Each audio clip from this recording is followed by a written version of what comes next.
Boa noite, meus irmãos, meus amigos. Como a gente sempre, aos domingos, começa uns 10 minutos antes, né?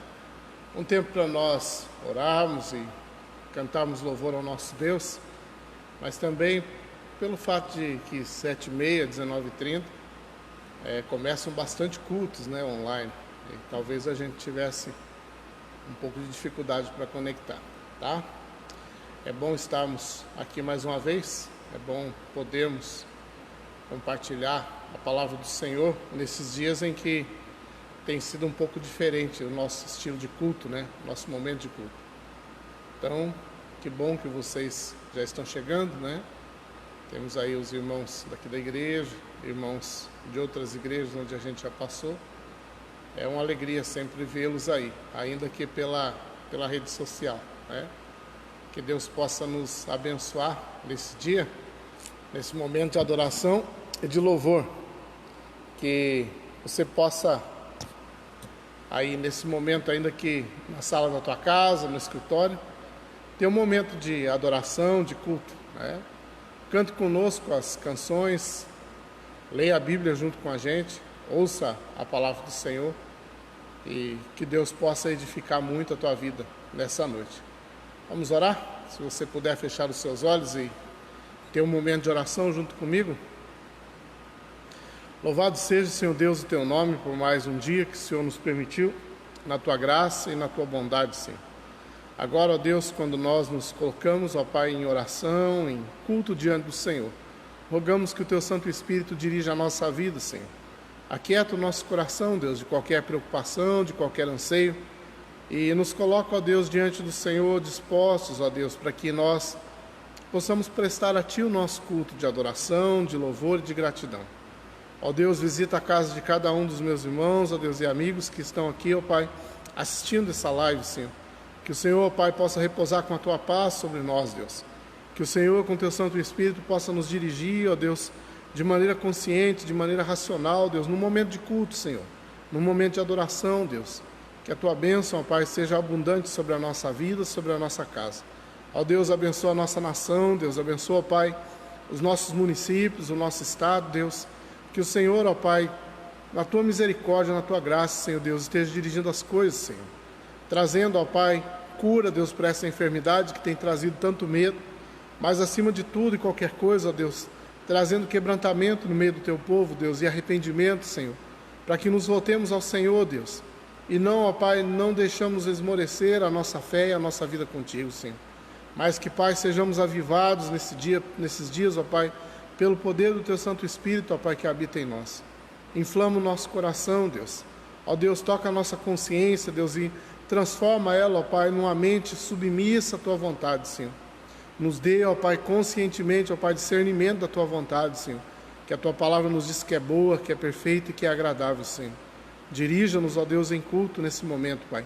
É o que nós pedimos, ó Deus, e oramos assim em nome de Jesus. Amém. Amém. Bom tê-los conosco. Que Deus abençoe a vida de cada um de vocês. Ainda é um pouco mais cedo, né? 7h25. Mas é um momento bom para a gente começar. Eu quero convidá-los para que nós cantemos um hino. Se você tiver com o teu inário aí na mão e quiser acompanhar, esse hino no nosso inário Novo Cântico, ele é o 159, né? Muitas pessoas conhecem esse hino de cor, né? Talvez até com alguma diferença na letra aí de alguns outros inários, mas a mensagem dele ela é objetiva, é sempre a mesma. Quão bondoso amigo é Cristo, revelou no seu amor e nos diz que lhe entreguemos os cuidados sem temor. Falta o coração dorido, gozo, paz, consolação, é porque nós não levamos tudo a Ele em oração.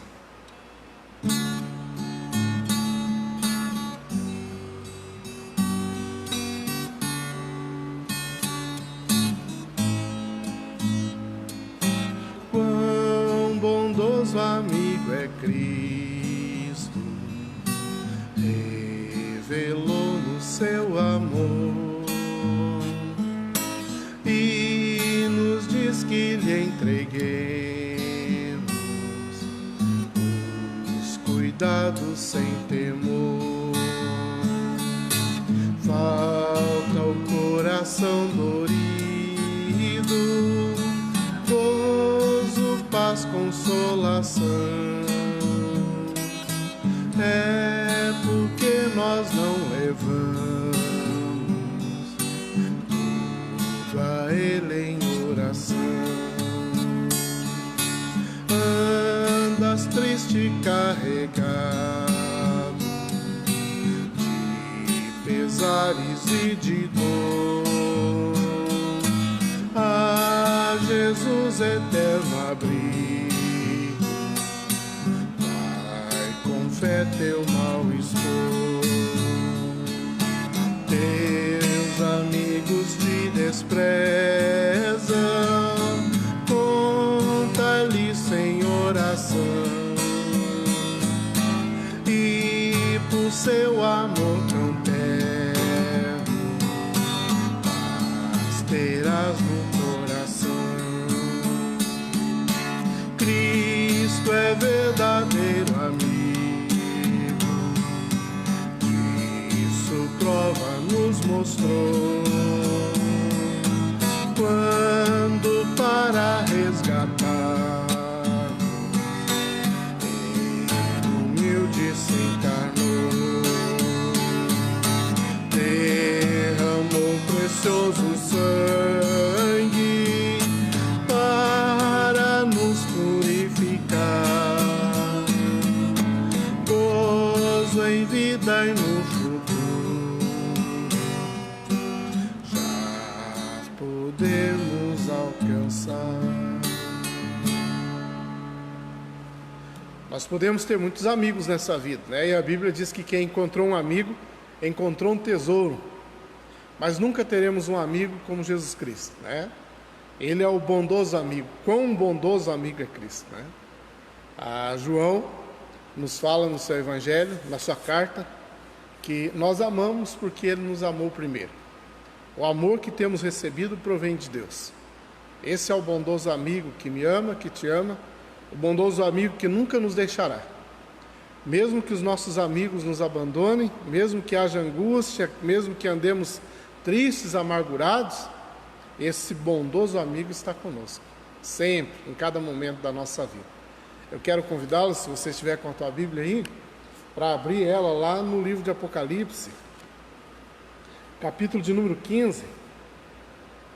Nós vamos ler o versículo 3 e o versículo 4.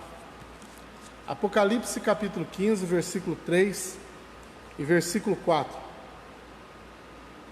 Podemos ler o versículo 2 até o 4.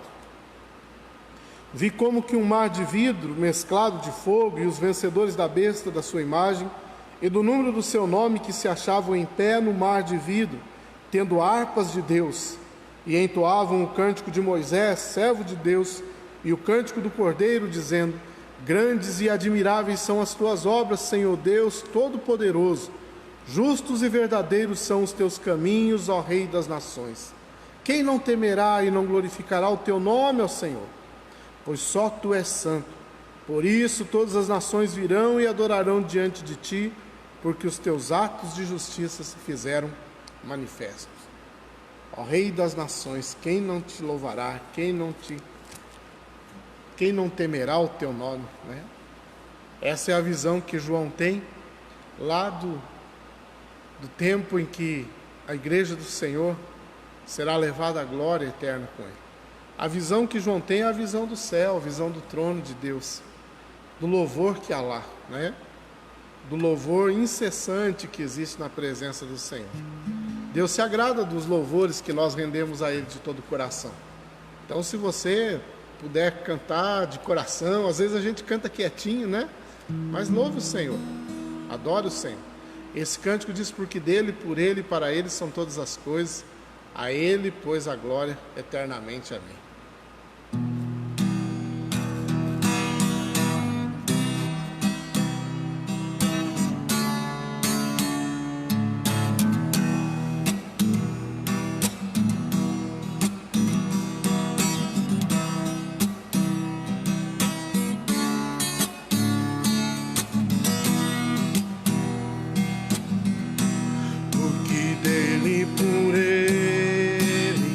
Para ele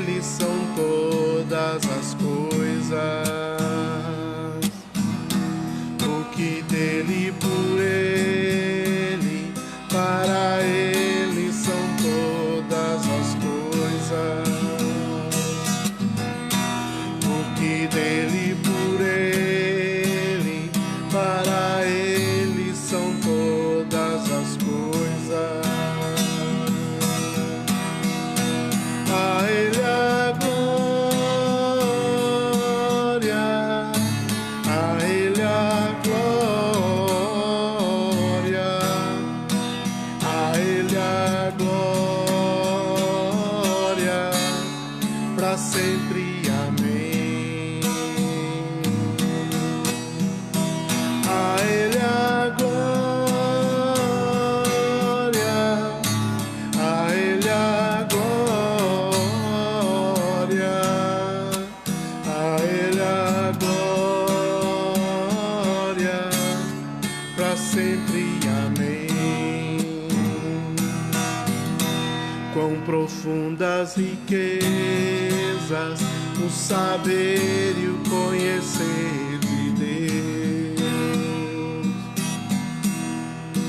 quão insondáveis seus juízos e seus caminhos, quão profundas riquezas o saber e o conhecer de Deus, quão insondáveis seus juízos e seus caminhos. A Ele a glória, a Ele a glória, a Ele a glória, para sempre. Amém. A Ele a glória, a Ele a glória, a Ele a glória, para sempre. Amém.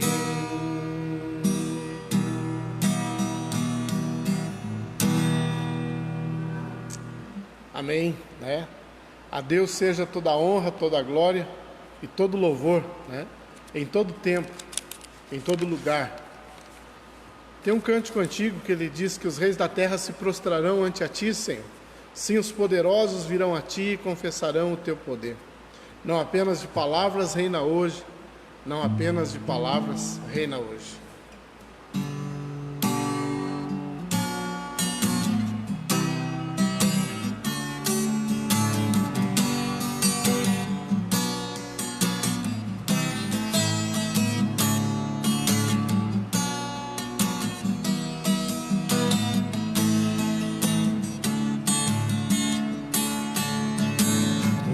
Da terra se prostrarão ante a ti, Senhor.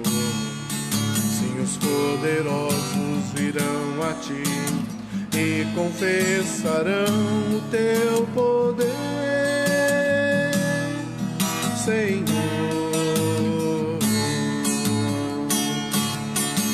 Os reis da terra se prostrarão ante a ti, Senhor. Os poderosos virão a ti e confessarão o teu poder, Senhor. Não apenas de palavras reina hoje, não apenas de palavras reina hoje.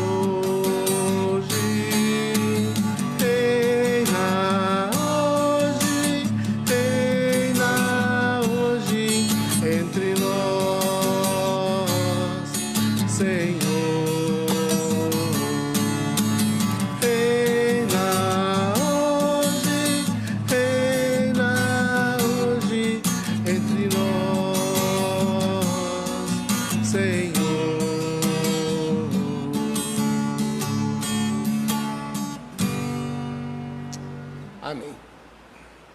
Nós sabemos que todos os tronos, né, todos os principados estão debaixo da autoridade do nosso Deus. Jesus reina já, né? E reina eternamente sobre todo o universo, sobre tudo que Ele criou, né? Tudo que foi criado por Deus está sob o domínio de Deus, sob o domínio absoluto do Senhor. Não há outro que reine, não há outro que tenha domínio sobre todas as coisas, apenas o Senhor. Deus é o Senhor de tudo, Deus é o Senhor de todos, não há outro Senhor, né? Mesmo que o Senhor entregue a autoridade a homens, né? a homens que governem outros homens, o Senhor ainda é o Rei soberano sobre todas as coisas. Nós vamos orar e depois meditaremos na palavra do Senhor. Feche seus olhos e vamos orar mais uma vez. Seu Deus e Pai, nos abençoe com a Tua palavra, Senhor. Fala com ela ao nosso coração. Usa a Tua palavra, Deus, e usa, ó Pai, a iluminação do Teu Santo Espírito sobre a nossa mente, sobre o nosso coração. Fala conosco, ó Deus, nos edifica, nos transforma, ó Deus, nos repreende, nos corrige. Cumpra o Teu propósito na nossa vida, ó Pai. No nome de Jesus nós oramos e te pedimos. Amém. Abra a tua Bíblia em Apocalipse, capítulo 3. Apocalipse, capítulo de número 3. Nós faremos a leitura do texto que vai do versículo 14 até o versículo 22. Apocalipse, capítulo 3, versículo 14 até o versículo 22. Se você estiver com a tua Bíblia, acompanhe a leitura aí comigo. Se não, você apenas ouça a palavra do Senhor.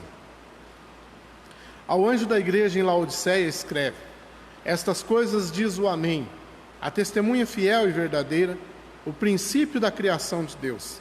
Conheço as tuas obras, que nem és frio nem quente. Quem deras fosse frio ou quente, assim, porque és morno, nem és quente e nem frio.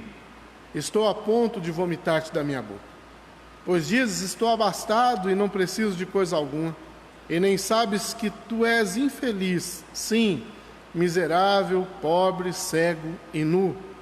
Aconselho-te que de mim compres ouro refinado pelo fogo para te enriqueceres, vestiduras brancas para te vestires, a fim de que não seja manifesta a tua vergonha ou a vergonha da tua nudez, e colírio para ungires os olhos, a fim de que vejas. Eu repreendo e disciplino a quantos amo. Sê, pois, zeloso e arrepende-te. Eis que estou à porta e bato.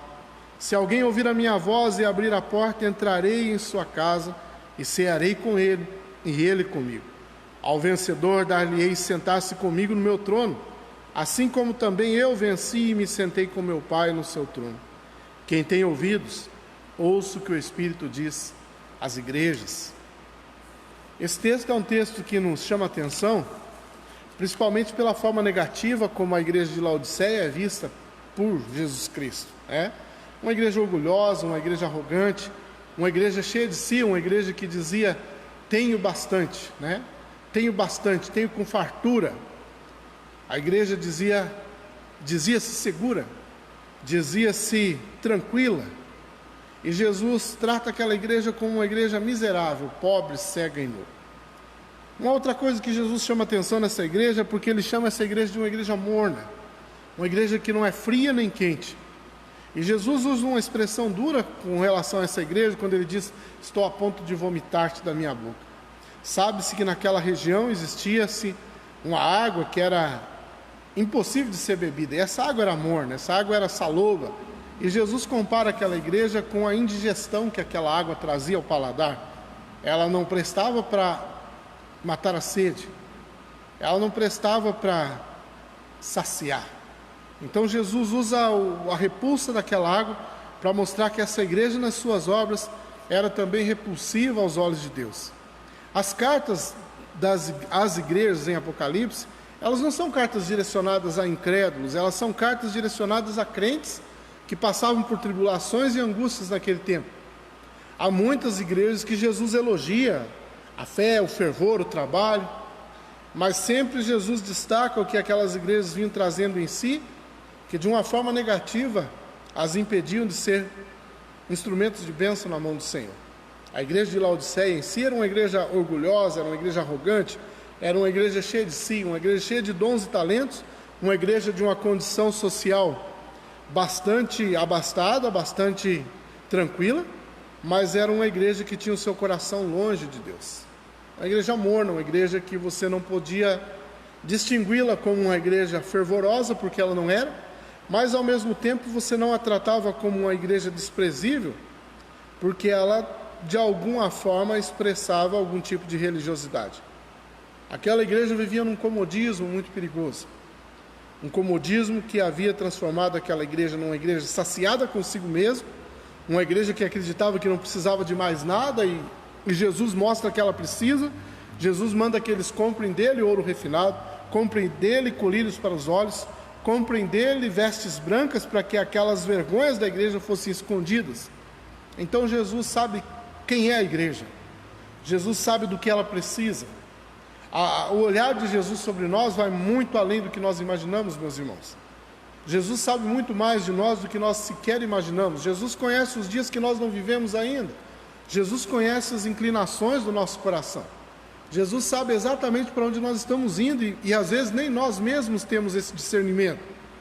Nós tomamos decisões muitas vezes numa certeza de que elas foram a melhor escolha, e depois nós descobrimos que aquelas decisões nos afastaram para longe de Deus, trouxeram consequências duríssimas e desagradáveis para a nossa vida. Então Jesus nos conhece muito mais do que a gente imagina, muito mais do que nós pensamos. Jesus sabe quem somos, Jesus sabe quem a igreja de Laodiceia realmente é, Jesus sabe quem aqueles irmãos realmente eram, e Ele vai falar com aquela igreja mostrando para eles quem eles realmente eram. Nós precisamos olhar para a nossa vida, irmãos, e parar para pensar um pouco o que Jesus diria da nossa fé. Jesus definiria ela como uma fé quente, fervorosa? Jesus definiria a nossa fé como uma fé fria, quase inexistente? Ou Jesus definiria a nossa fé como uma fé morna? Como que nós temos vivido os nossos dias, irmãos? Talvez no meio de tantas angústias que o mundo tem vivido hoje, você pensa, não, mas eu estou seguro porque eu consegui juntar uma boa economia, eu tenho o suficiente para alguns dias, para alguns meses, para alguns anos. Eu estou tranquilo porque eu sou um funcionário público e de uma forma ou de outra eu vou receber o meu salário. Meus irmãos, não estou falando disso, estou falando da nossa visão de Deus. É essa autossuficiência que tem tomado conta da nossa sociedade, ela é perniciosa, ela é maligna para nós. Nós somos uma geração de pessoas que acreditam que pode resolver tudo. Longe de uma crítica política à situação que nós estamos vivendo, irmãos, mas eu vejo as pessoas fazendo projetos, planos, fazendo estimativas. Se nós fizermos isso, não morrerão tantos. Se nós fizermos aquilo, a curva não vai subir, a curva vai se manter. Meus queridos, meus irmãos, o nosso Deus é poderoso para que no dia de amanhã essa doença não exista mais. E o nosso Deus é poderoso para dizimar boa parte da população do mundo através dessa doença. A grande questão é que de uma forma ou de outra nós dependemos de Deus. E uma fé fervorosa nos daria consciência de quem é Deus. A fé que a igreja de Laodiceia não tinha. Não era uma igreja fria, não era uma igreja quente, era uma igreja morna. Era uma igreja que ora se interessava pelas coisas de Deus, ora vivia como se não dependesse nada de Deus, como se fosse autossuficiente. E é essa questão que Jesus está chamando a atenção deles. Aquela igreja já não tinha comunhão com Jesus há um bom tempo, porque Jesus lá no versículo 20, ele vai dizer, eis que estou à porta e bato, se alguém abrir a porta eu entrarei e cearei com ele, eu terei comunhão com ele e ele comigo. Aquela igreja já não tinha comunhão com Deus há muito tempo por causa da sua mornidão, da sua indiferença com as coisas de Deus. E infelizmente nós somos uma geração que vive assim. Ao olhar para nós, como nós definiríamos a nossa fé? Fria ou quente? A gente pensa que uma fé fervorosa é quando a gente trabalha na igreja, quando a gente faz um monte de coisas na hora do culto, quando a gente se dispõe ao serviço do templo, no serviço de adoração. Esse serviço, meus irmãos, embora seja muito importante, ele não é um termômetro da nossa fé. A fé fervorosa é aquela fé que crê em Deus plenamente em todas as circunstâncias. Abraão tinha uma fé fervorosa, Davi tinha uma fé fervorosa, Josué tinha uma fé fervorosa, Moisés tinha uma fé fervorosa, e olha o que esses homens fizeram. Leia o capítulo 11 da carta aos Hebreus e você vai descobrir muitos homens e mulheres que viveram uma fé fervorosa diante do Senhor. Homens dos quais o escritor da carta aos Hebreus diz, o mundo não era digno. A nossa fé tem sido fria ou quente? Se a nossa fé for fervorosa, nós não estamos com medo. Nós estamos seguros não porque confiamos em nós, mas porque confiamos em Deus e sabemos quem é Deus. Uma fé fervorosa nos dá plena consciência de quem é Deus e de quem nós somos. Mas uma fé morna é perigosa, porque uma fé morna é aquela fé que é nutrida na zona de conforto da nossa vida. A gente fica pensando, está tudo muito bem, está tudo muito bom, está tudo muito tranquilo, vamos esperar, porque logo Jesus virá, vamos parar aqui, vamos descansar, e o nosso chamado não é para isso. Tristemente, como pastor, eu tenho visto nos últimos anos, irmãos, a maior parte dos nossos esforços como crentes serem gastos em eventos, programações, 100% direcionados para nós cristãos. Pouquíssimas, raríssimas vezes, às vezes por pretexto, nós direcionamos eles para incrédulos. Poucas vezes nós temos orado pela conversão das pessoas na nossa cidade. Poucas vezes nós temos buscado viver uma vida agradável a Deus no propósito de impactar a sociedade, o contexto onde a gente está. Poucas vezes nós temos parado na igreja para pensar na nossa vida com Deus, na nossa comunhão com Deus. Nós acreditamos que fé fervorosa é aquela fé cheia de atividades, cheia de programações. Até os cristãos, até os crentes vão cansando de programações. Chega num ponto que é tudo muito repetitivo, tudo muito igual. E aí os pastores morrem de estresse porque eles têm que ser criativos, as irmãs que dirigem sociedades femininas morrem de estresse porque têm que ser criativas, os homens da mesma forma, os jovens da mesma forma, e nós começamos a girar em torno de nós mesmos e não podemos ver coisas extraordinárias de Deus porque nós não saímos do nosso mundinho, da nossa zona de conforto. Deus vai nos abençoando à medida que caminhamos, irmãos. Deus vai nos suprindo daquilo que é necessário à medida que caminhamos. Uma fé morna é evidenciada num comodismo ou uma satisfação com aquilo que nós somos, com aquilo que nós temos.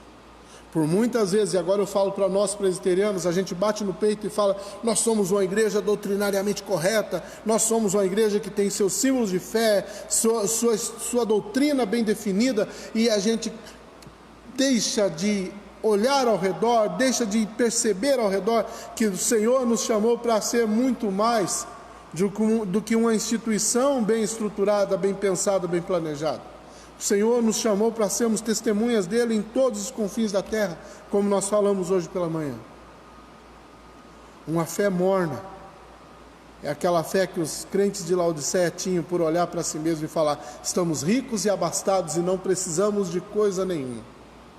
Não precisamos mais do que isso, pastor, não precisamos mais do que isso, meus irmãos. Nós alcançamos um nível de espiritualidade, de maturidade que podemos sossegar nele. Não é isso que o Senhor quer de nós. O Senhor quer que nós vivamos por fé. O justo viverá por fé, de fé em fé, dia a dia, cada passo. Talvez nós estejamos vivendo no melhor momento da nossa história, falo da nossa geração que está viva, melhor momento da nossa história para pregar o Evangelho, porque nós temos não uma cidade, não um país, mas nós temos um mundo assustado com uma enfermidade, com medo da morte. É hora de nós dizermos que essa morte física, ela pode ser uma morte permanente se ela não estiver em Cristo. É hora de nós anunciarmos ao mundo que o pecado é muito mais nocivo e mortal do que o coronavírus, do que qualquer outra doença, que mais dolorido do que a fome é a fome da fome física, é a fome de Deus, mais dolorosa do que a sede física é a sede de Deus. Mas para isso a igreja precisará de fervor, de uma fé fervorosa. Precisaremos sair da nossa mornidão e começar a andar com Deus. Quando nós olhamos Jesus olhando para aquela igreja era uma igreja arrogante, era uma igreja prepotente, uma igreja que se via diante de Deus de uma forma diferente como Deus a via. A igreja dizia de si, nós somos ricos e abastados, não precisamos de nada. E a visão de Deus sobre aquela igreja é que vocês são infelizes, miseráveis, pobres, cegos, nus. A nossa visão de nós mesmos pode ser diferente da visão de Deus. Nós podemos estar olhando para nós e falar, eu sou um crente maduro, sou um crente fiel, sou um crente zeloso, participo da minha igreja, cuido das tarefas que me deram.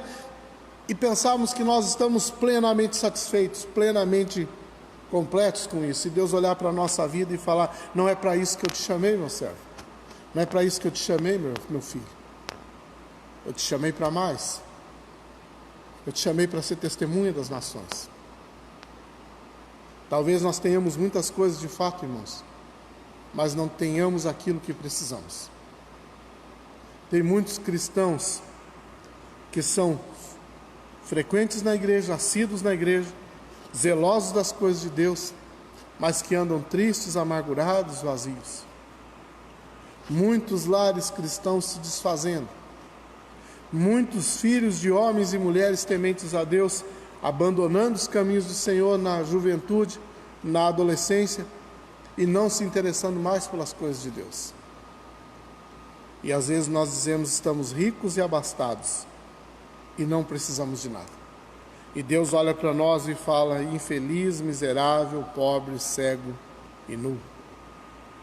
Então Deus dá conselhos para aquela igreja, Deus dá conselho para que aquela igreja viva uma verdadeira espiritualidade. Deus diz: comprem de mim ouro, riqueza, comprem de mim vestes brancas, santidade, comprem de mim colírios para os olhos, discernimento espiritual, comprem de mim uma riqueza que o mundo não pode consumir, ouro puro, ouro refinado, comprem de mim vestes brancas, busquem uma santidade em Deus, pureza em Deus, não uma pureza segundo os olhos do mundo. Pode ser que a gente, comparando a nossa vida com a vida de muitos cristãos e de muitos incrédulos, a gente diga: mas eu sou um homem bom, mas eu sou um homem zeloso, eu sou muito melhor do que outras pessoas. E não é esse o padrão de Deus. O padrão de Deus é Cristo. As vestes brancas que Ele tem para nos dar são vestes que nos tornam semelhantes a Ele. Colírios para que os nossos olhos sejam abertos e vejam.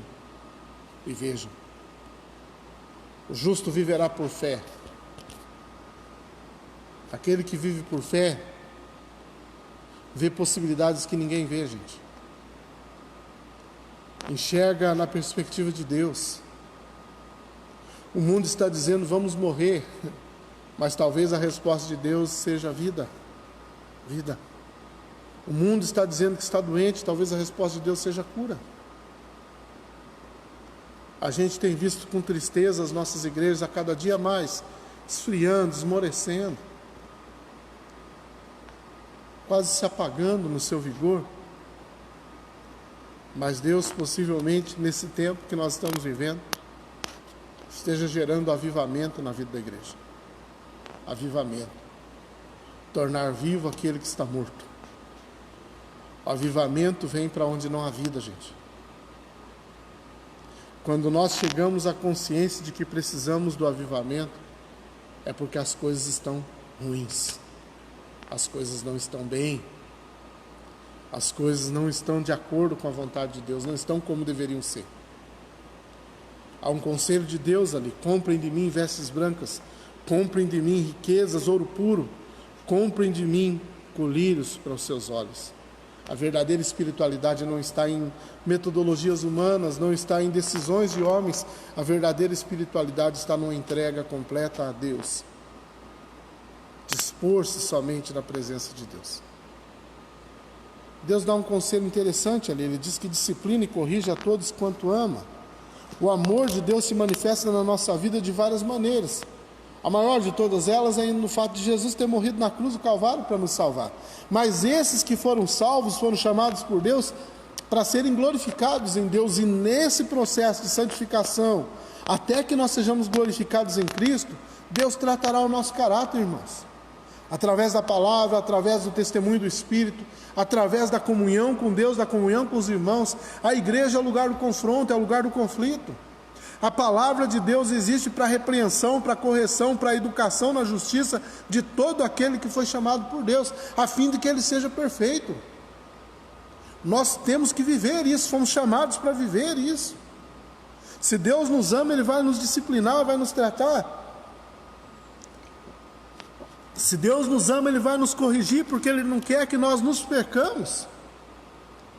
Mas nós somos uma geração que tem dificuldade com a palavra disciplina, correção. Nós não podemos ouvir a expressão não pode, não faça, não vai.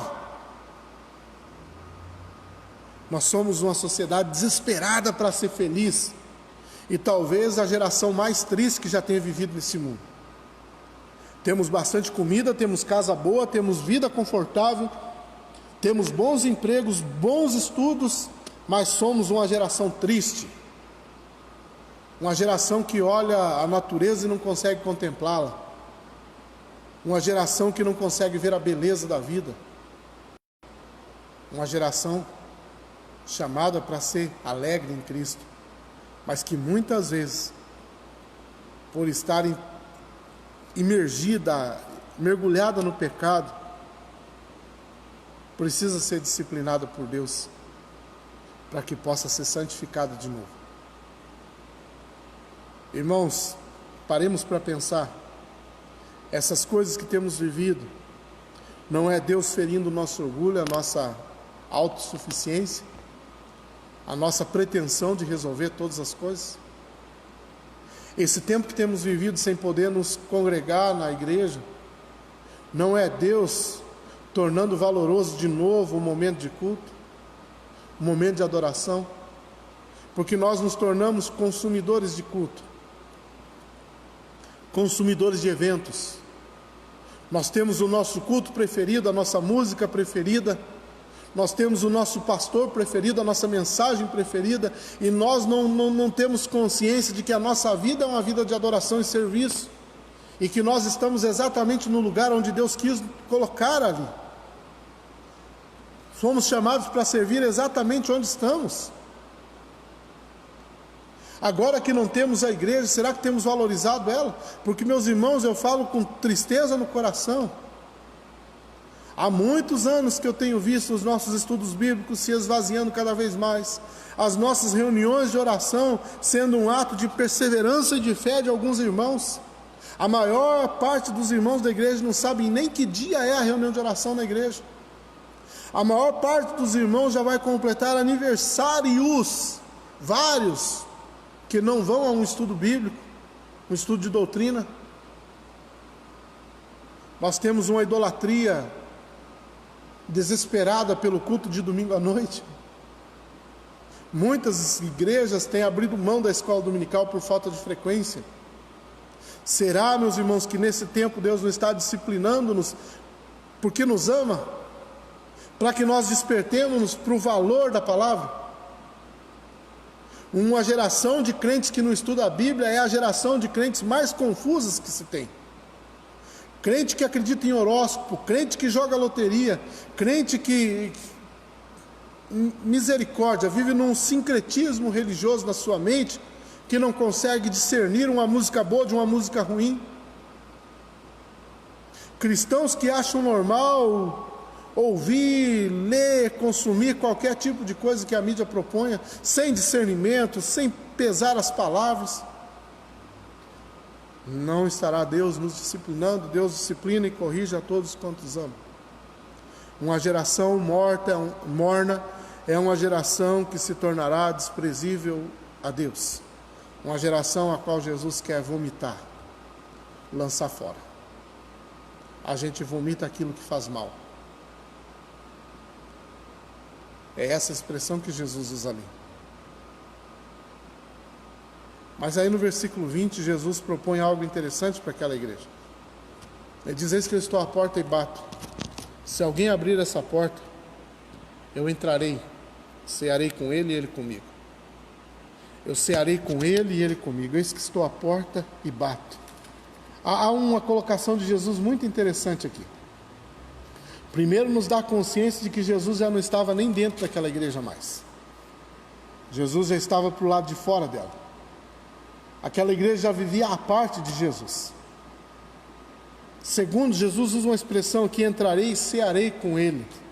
A ceia para nós na igreja tem um significado de comunhão, mas naquele contexto, o estar à mesa, sentar com alguém, comer uma refeição com alguém, era carregado de profundo significado. Significava comunhão, compartilhar a vida, compartilhar tempo.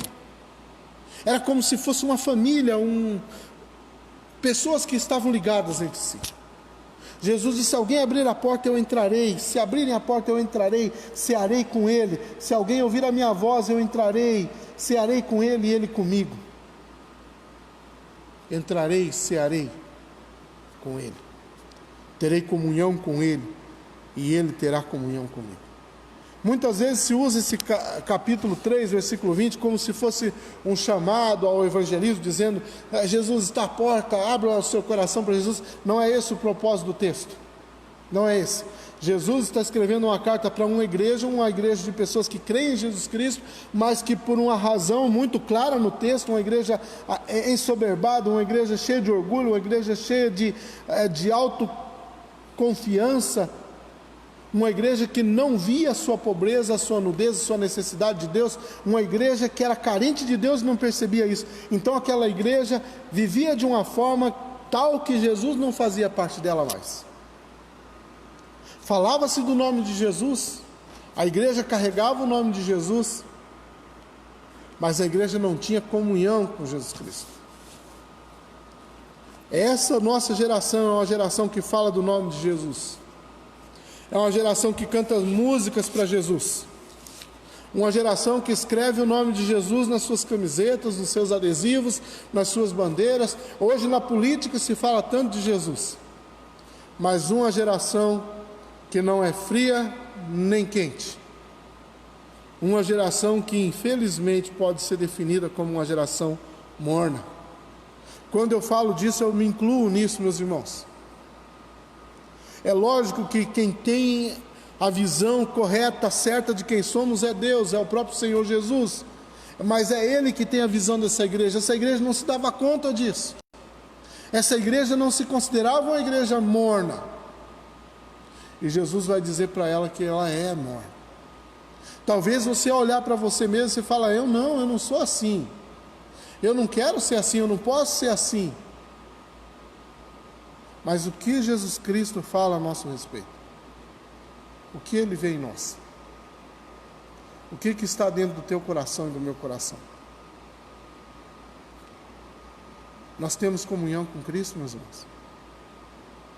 irmãos? Não temos, nesse momento, tido a possibilidade de estar reunidos na igreja. Esse é o mês que nós já não tomamos a ceia do Senhor, não tivemos nenhum culto comunitário. Mas a nossa comunhão com Deus, como é que está? Como que está a nossa vida diante do Senhor? Como que é a nossa visão de nós mesmos, irmãos? Será que nós cometemos a loucura de Laodiceia de dizer: eu sou um bom cristão, estou pronto, estou capacitado, estou rico, estou abastado, não preciso de nada? E Jesus diz para aquela igreja: vocês são cegos, miseráveis, pobres, nus. Vocês têm valores que precisam ser substituídos. Jesus diz: comprem de mim ouro puro, comprem de mim vestes brancas, comprem de mim colírios para os olhos. Muitas vezes queremos restaurar a alegria da igreja com músicas divertidas, os chamados cultos de louvor, o louvorzão, Quando queremos tratar a comunhão da igreja, muitas vezes já me falaram dessa forma, exatamente dessa forma: pastor, temos que fazer um almoço junto para que a comunhão da igreja aumente, Não é assim. Não é assim. Almoçar junto com a igreja é muito bom, muito útil mesmo. A gente tem que ir na igreja uma vez por mês. Esse mês não tivemos, Mas não é isso que vai aumentar a nossa comunhão com a igreja. A nossa comunhão com Cristo faz com que a nossa comunhão com a igreja seja algo sólido, algo firme, perene. A nossa falta de comunhão com Cristo faz com que a nossa igreja se torne um campo de batalha, um campo de guerra. A nossa comunhão com Cristo nos capacita a ir ao trabalho, dia após dia, alegre, satisfeito, contente, porque sabemos que é bênção de Deus para a nossa vida. A nossa falta de comunhão com Deus nos faz viver cansados, angustiados, amargurados, infelizes, pobres, cegos, nus. A minha oração, meu irmão, é que ao olhar para nós, Deus encontre em nós um coração fervoroso. Que nós tenhamos a mesma alegria de estar na presença de Deus que nós já tivemos no início da nossa caminhada. Que nós tenhamos a mesma alegria em adorar ao Senhor, quer seja numa igreja grande, com muitos irmãos cantando, numa igreja bonita, agradável, quer seja debaixo de uma árvore, debaixo de um pé de manga, com 2, 3 irmãos, ou em casa com a nossa família, como tem sido nos últimos dias. Que a nossa alegria esteja no Senhor e não nas circunstâncias. Que nós sejamos ricos, sim, abastados, sim, mas do amor, da graça e do poder de Deus sobre a nossa vida. A graça do Senhor é suficiente. A igreja de Laodiceia esqueceu disso. Tomara a Deus que a nossa geração não esqueça. Tomara a Deus que nós nunca, jamais nos esqueçamos do quanto necessitamos do Senhor. Que nós possamos descansar nele, para a honra, para a glória e para o louvor dele. Vamos orar? Feche seus olhos. Senhor nosso Deus e Pai, é bom saber, Senhor, do teu cuidado por nós. Mesmo que muitas vezes, ó Deus, o teu cuidado nos traga disciplina, Senhor, correção. Tua palavra nos diz que o Senhor repreende e corrige a todos quantos amam. Ó Senhor, se necessário, ó Pai, repreenda-nos, corrige-nos, ó Deus. Molda-nos, ó Pai, transforma-nos, Senhor, porque precisamos do Senhor. Ó Deus, se, ó Pai, de alguma forma, Senhor Deus, em nome de Jesus, se nós temos perdido a consciência, ó Pai, o discernimento, Senhor Deus, da Tua vontade, do Teu propósito na nossa vida, Senhor, abre os nossos olhos, Senhor. Não nos permita ser iludidos, ó Pai, com as fantasias deste mundo, Senhor, mas nos dê consciência, ó Deus, do Teu governo, do Teu domínio, da Tua soberania e da Tua vontade, Senhor. Ó Deus, aviva a Tua igreja sim, Deus, no nosso país, Deus. Em cada lar, em cada lugar onde os Teus filhos estão reunidos nessa noite, Senhor. O Teu Santo Espírito, ó Pai, seja abundantemente derramado, ó Pai, renovado sobre aqueles, ó Pai, que já creem no Teu nome, Senhor. Inflama os nossos corações, Deus. Ó Deus, que nós tenhamos muito mais do que vontade de ir à igreja, Senhor. Que nós tenhamos vontade de ter comunhão plena contigo, Senhor. Comunhão verdadeira, Senhor Deus, em nome de Jesus. Ó Pai, traz cura, Senhor Deus, sobre a nossa nação. Traga, ó Deus, restauração, ó Deus, sobre a vida daquelas pessoas que estão enfermas, Pai.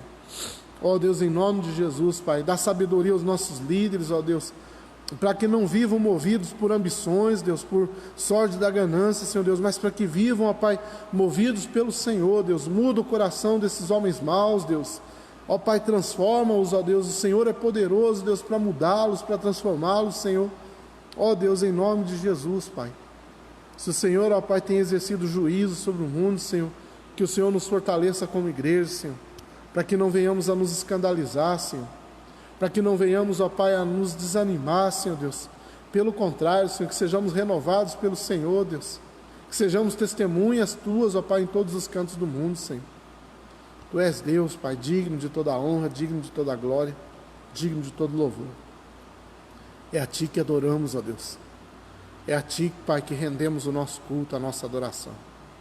Ó Pai, em nome de Jesus, aceita, Pai, a nossa vida diante do Senhor. Vida lavada, redimida, transformada pelo sangue de Jesus. No nome de Jesus, ó Pai, nos abençoe nessa semana que está iniciando, Senhor. Toma direção, ó Pai, da nossa casa, das nossas vidas, Senhor. E leva-nos, ó Deus, dentro do Teu propósito, dentro da Tua vontade. Assim nós te pedimos, ó Pai, e oramos em nome de Jesus. Em nome de Jesus. E agora, irmãos, que a graça eterna do nosso Senhor e Salvador Jesus Cristo, o amor insondável do nosso Deus e Pai, e a graça, o cuidado, o consolo do Santo Espírito esteja sobre nós, sobre todo o povo de Deus espalhado em todo o mundo, hoje e para sempre. Amém. Amém. Que Deus nos abençoe, irmãos. Que o Senhor nos dê uma boa semana, né? Que o Senhor nos capacite, nos fortaleça, nos conduza dentro da vontade dEle. Que nós possamos ser surpreendidos pela bondade do Senhor em cada dia da nossa vida. Em nome de Jesus, que Deus abençoe muito a tua casa, muito a tua família. Na quarta-feira nós teremos a nossa live de novo, né? A gente sempre diz que o nosso desejo é que quanto antes a gente pudesse estar na igreja, né? Pudesse estar reunidos com a igreja. Mas se não for possível, na quarta-feira, a gente estará aqui às 7 horas da noite para fazer nosso momento de estudo bíblico, de estudo da palavra do Senhor. E você está convidado a estar conosco, né? Será uma alegria tê-lo conosco. Que Deus abençoe ricamente a tua vida. Em nome de Jesus. Uma boa noite.